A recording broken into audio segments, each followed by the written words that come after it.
topic for today is top 10 sipping rums under $50 for beginners. What's going on, everybody? My name is Brian and I am the rum champion. I drink rum and hang out for a living. I host rum education events from San Francisco down to San Diego and everywhere else in between here in California.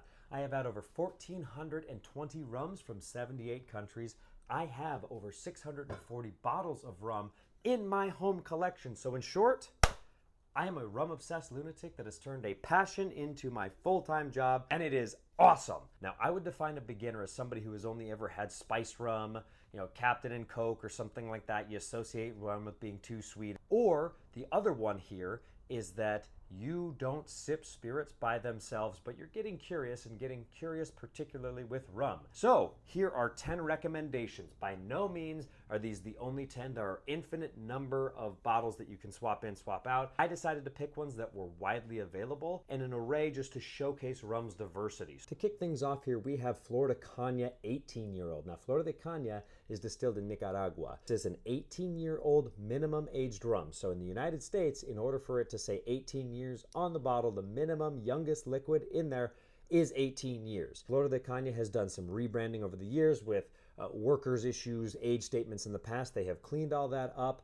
Flor de Kana has zero sugar added after distillation. They are focused on sustainability, making sure that every ounce of the sugarcane and the byproducts are reused, recycled, etc., etc. This is a great place to start. It's a very smooth, approachable rum, 100% molasses-based, column stilled, and I'm a pretty big fan of this, and this is a very good place to start. It's around $50, widely available at liquor stores, Total Wine. I am a huge fan of Don Q, short for Don Quixote, of course. Don Q is distilled in Ponce, Puerto Rico. It is 100% column stilled, molasses based, and this rum is so very delicious and complex, perfect with a cigar, perfect on its own. I've been to the distillery, Distillería Serralles in Ponce. Like Flor de Kana, there are no added sugars. This is around $50 on shelves and is widely available as well. We have Dorley's. Now, Dorley's is distilled at the prestigious Foursquare Distillery in Barbados. Dorley's is out of this world delicious.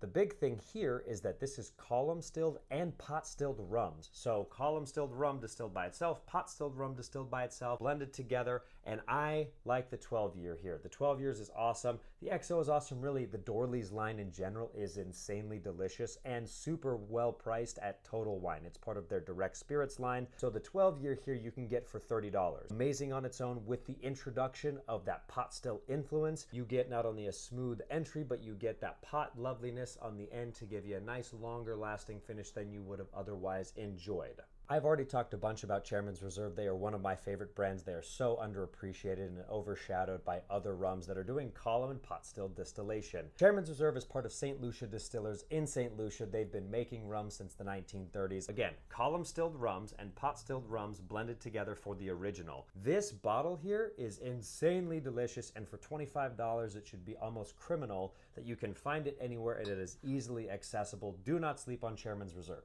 Rhum GM from Martinique. Now, GM, they are making and producing Rhum Agricole, which is a style unto itself. So 100% cane juice rum. Quick little bit on that. You're taking the sugarcane stalk and crushing the juice and then fermenting and distilling the juice. There are so many amazing distillers on Martinique. I love GM. This is around $35. If you're a bourbon lover, not so much in the higher proof bourbons, but if you're at the 40-ish, 43 range bourbons, this is a great entry point because it has a little bit more of a smoother roundness to it than you would expect, and having a little bit more of an earthy component. Again, not a one-for-one for bourbons, but something that would be a taste of the familiar that you would absolutely enjoy.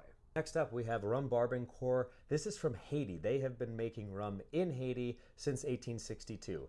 Like GM here, it is cane juice rum, but the comparisons between Haiti and Martinique as far as Bourbon Core goes with other distilleries is so light years different. Bourbon Core is rum in a cognac style, so they're redistilling the seconds, and the goal is to create a very delicious and flavorful experience while having a smooth mouthfeel the entire time. This is available around $30. Do not sleep on Bourbon Core, especially if you're a cognac, Armagnac, a brandy drinker. This is a great entry point into rum for you. El Dorado is a brand from Demerara Distillers Limited. They have been making rum for over 300 years, and having been to the distillery in Guyana, there are 14 stills on site, including the last 3 operating wooden stills on earth. I'm telling you this because some of those wooden heritage stills are blended in with the 12-year-old. Now, El Dorado has gotten flack over the years. They have changed their formulas, and this is not just my opinion. There are countless blog reviewers, blog writers out there that have reviewed the old 12-year formula versus the new 12-year, and the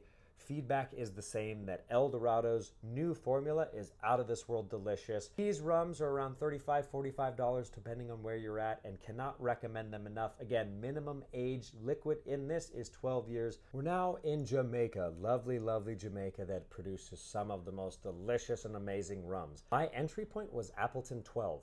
This is a column and pot stilled combination. This is around $50. It's definitely something as a great entry point into Jamaica. We're now in the only 100% pot stilled rum on this list, from Holmes Key, an awesome independent bottler, basically a third party that is sourcing barrels and rums from E&A Shear or Maine Rum Company, and those folks are getting their liquid from distillers. So in essence, independent bottlers are getting their liquid and then putting their own label on it. This is from Fiji, from South Pacific Distillers, 46%, around $50. So gosh darn delicious. And a great entry point into what pot stilled rums are like. And if you like that, you can go further down the pot stilled rum rabbit hole and get super weird as you go on your journey. To close us out here, we have Privateer, the best American rum distillery, and it's not even close. Molasses-based, column and pot stilled. Unlike Dorley's and Chairman's Reserve, Privateer is using a hybrid still rather than a separate column still and a separate pot still and then blending those things together. This is their bottled and bond expression, coming in around $50 in most places. If you're a whiskey person, you might recognize, oh, I know that. This is the highest proof, 50%. Not too scary, not too intense, but an absolutely delicious experience. And if you are a bourbon or a whiskey person that is drinking higher proof spirits, this is something that you should absolutely be adding to your shopping carts, because you will not be disappointed. I wanted to make this a quick and dirty overview of each one of these bottles. If you guys want me to do deeper commentary on each one of these and giving tasting notes and all sorts of things like that, I am all down for it. Believe it or not, I have captured tasting notes for every single rum that I have tasted. So if you want to see that, let me know. But in the meantime, thank you all so much for tuning in. Really appreciate you. And hey, if you know somebody that's getting a little rum curious, share this video with them. Thank you all so much. We'll see you next time.